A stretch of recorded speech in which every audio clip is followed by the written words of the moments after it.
আজ জেলা কার্যালয়ে শাসক দলের দুর্নীতির বিরুদ্ধে সাংবাদিক বৈঠক করেন। উপস্থিত ছিলেন সভানেত্রী অপর্ণা নন্দী ও প্রদেশ সহসভাপতি রানাঘাট লোকসভা কেন্দ্রের সাংসদ জগন্নাথ সরকার মহাশয়। আসুন শুনে নেব। আমরা দেখতে পাই সারা পৃথিবী জুড়ে বহু সংগঠন সৃষ্টি হয় তার উদ্দেশ্য সাধনের জন্য। প্রথমে যখন সংগঠন সৃষ্টি হয় তার উপর কোনো বিধি নিষেধ থাকে না, হয়তো ভালো কাজ করার জন্য এই দলটা সৃষ্টি হয়। কিন্তু পরবর্তীকালে যখন তার চরিত্র নষ্ট হয়ে যায়, অবৈধ কার্যকলাপের সঙ্গে যুক্ত হয়, জঙ্গি কার্যকলাপের সঙ্গে যুক্ত হয়, দেশবিরোধী কার্যকলাপের সঙ্গে যুক্ত হয়, তখন সেই দলটাকে সরকার বা যার শাসিত অধীনে সেই সংস্থা তাকে নিষিদ্ধ ঘোষণা করে। আমরা দেখতে পাই বহু জঙ্গি সংগঠন, ইসলামিক জঙ্গি সংগঠন, লস্কর-ই তৈবা, Hizbul Mujahideen, Islamic state organisation, বামপন্থী বহু সংগঠন আছে যারা নিষিদ্ধ, নকশালি সংগঠন, এবং খালিস্তানের পক্ষে যারা আন্দোলন করে তাদেরও বহু সংগঠন নিষিদ্ধ করা হয়। সমস্ত সংগঠনগুলোই প্রথমে এদের চরিত্র সমাজের কল্যাণের জন্য, দেশের জন্যই সৃষ্টি হয়, কিন্তু তখন যখন সেই সংগঠন সমাজ কল্যাণ থেকে, রাষ্ট্র কল্যাণ থেকে ক্ষতি সাধন করতে থাকে, তখন তাকে নিষিদ্ধ ঘোষণা করে সরকার বা স্বশাসিত সংস্থা। আমার প্রশ্ন এখানটা যে তৃণমূল কংগ্রেস নামক দলটি সৃষ্টি হয়েছিল রাজনৈতিক ক্ষমতা দখল করে ভারতবর্ষ শাসনের জন্য, কিন্তু তাদের যে কার্যকলাপ আমরা দেখতে পাচ্ছি একের পর এক, আজকে যে জঙ্গি সংগঠনগুলো নিষিদ্ধ হয়েছে, যত অবৈধ কাজ করেছে তার চেয়ে অনেক গুণ বেশি কাজ করেছে তৃণমূল অবৈধ কাজ করেছে।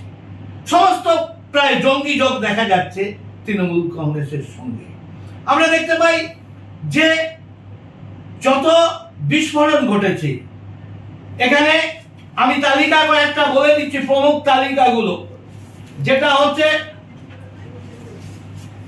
খাগড়াগড় থেকে শুরু করে আমরা দেখতে পাচ্ছি মুর্শিদাবাদ পর্যন্ত একাধিক জঙ্গি সংগঠন তারা এই কাজের সঙ্গে যুক্ত থাকলেও তারা তৃণমূলের সঙ্গে যুক্ত। যেমন বর্ধমানের খাগড়াগড়, ভূপতিনগর, মেদিনীপুর এবং রাজকুমার মান্নার বাড়িতে একটি বিস্ফোরণ ঘটে তৃণমূলের। এগরা বিস্ফোরণ, সন্দেশখালীর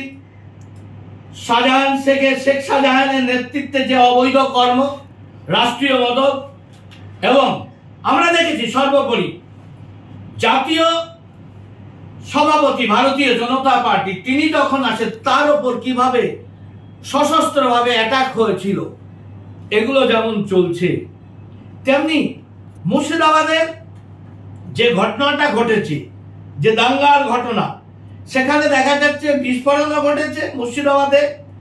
নদিয়া জেলায় ইদানিং দেখা গেছে যে একজন জনপ্রতিনিধি তৃণমূলের, যে কিনা ব্লকের সহসভাপতি, তিনি তার নিরাপত্তা রক্ষীকে গুলি চালিয়ে বসলেন। তৃণমূলের জেলা সভাপতি ছিল, তিনি নিদান দিচ্ছেন পুলিশের ওপর বোমা মারো। এক আশ্চর্য, বিরোধীদের ওপর বোমা মারো, সাপের গর্তের বিষ ঢুকিয়ে মারো, বিরোধীরা সাপ তুলনা করছে, এইরকম নিষিদ্ধ কথাবার্তা বলছে। সর্বোপরি আরো আশ্চর্য লাগে যে সংগঠনটা গতকালকেও হয়েছে, কলকাতাতেও বিস্ফোরণ ঘটেছে, দেখা যাবে যত বিস্ফোরণ তার সঙ্গে যুক্ত তৃণমূল কংগ্রেস। সম্প্রতি আরেকটি ঘটনা শান্তিপুরে ঘটেছে। ওখানকার পঞ্চায়েত সমিতির সদস্য আনোয়ার হোসেন শেখ, তারা কয়েক ভাই মিলে দীর্ঘদিন পাকিস্তানপন্থী কার্যকলাপের সঙ্গে যুক্ত, অবৈধভাবে তারা ভাটা চালায় এবং অপরের জমি দখল দিয়ে, পাচির দিয়ে নিলেও তাকে কিছু করা হয় না। সেই প্রাচীর তার দখলে, এবং প্রাচীরের বাইরেও অন্য ভাটার মাটি জোর করে কেটে নিচ্ছিল, অতীতেও কেটেছে, রাতে গঙ্গার মাটি কেটে নিয়েছে। তার শ্মশানের ওখানে একটি শ্মশান ছিল, ওই মাটি তলা দিয়ে খুঁড়ে খুঁড়ে জেসিবি দিয়ে শ্মশানটাকে ধ্বংসস্তূপে, ওখানে মরা পোড়ানোর জায়গা পর্যন্ত নেই।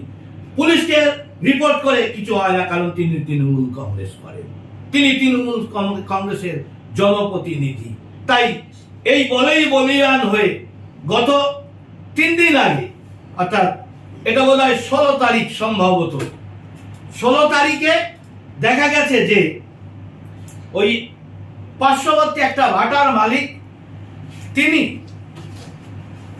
যার নাম হচ্ছে দীপঙ্কর, সে দীপঙ্কর তার ভাটা দেখতে গিয়ে দেখে আনোয়ার হোসেনের দলবল জেসিবি দিয়ে তার জমি থেকে গর্ত করে মাটি কেটে নিচ্ছে। প্রতিবাদ করলে পরে তাকে দিনের বেলায়, এবং তারা দেখা যাচ্ছে পাকিস্তানের পক্ষে আওয়াজ তুলে, তার গলায় একটা কাঠের মালা ছিল, ধার্মিক ছেলেটি, খুবই ভদ্র, আমি তাকে চিনি, মালাটা ছিঁড়ে নিয়ে পা দিয়ে মারিয়ে দিয়েছে, অর্থাৎ তোর দেবতা কিছু করতে পারবে না, তোকে তোর কোনো বাবা বাঁচাতে পারবে না, এই ধরনের কথাবার্তা বলে 4 ভাই মিলে তাকে গলায় গামছা দিয়ে ফাঁস লাগিয়ে ওখান থেকে তুলে নিয়ে গেছে। এবং তার গলায় একটা লোকনাথ না নৃসিংহদেবের একটা কৃষ্ণ ভক্ত, তিনি নৃসিংহদেবের একটি লকেট ছিল সোনার চেনে, সেটা পকেটস্থ করেছে।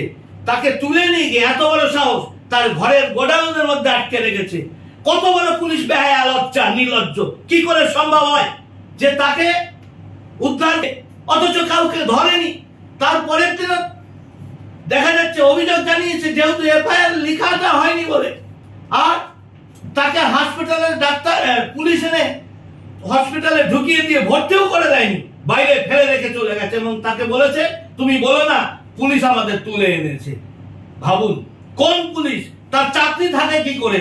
তারপরের দিনও তার আরেক ভাই এসে থানায় এসে বসে থাকে সসম্মানে চেয়ারে, তাকে অ্যারেস্ট না করে তাকে ছেড়ে দেওয়া হয়েছে। আজকে কত বড় করাপশন! এরা পাকিস্তানের সঙ্গে কত ঝোঁক থাকলে এটা হয়? তাহলে এই জিনিস চলতে থাকলে আমাদের অবস্থাটা কি হবে? যেখানে আমরা মুর্শিদাবাদে দেখছি এমএলএ কমিশনার থাকাতে পুলিশ কিছু করতে পারছে না, অন্য সময় ডন দিয়ে ছবি তোলা হয়, লাঠি চার্জ করে, গুলি চালায়, অনেক কিছুই করে। কেন পুলিশ করলো না? তাহলে সরকারি মদতে হয়েছে।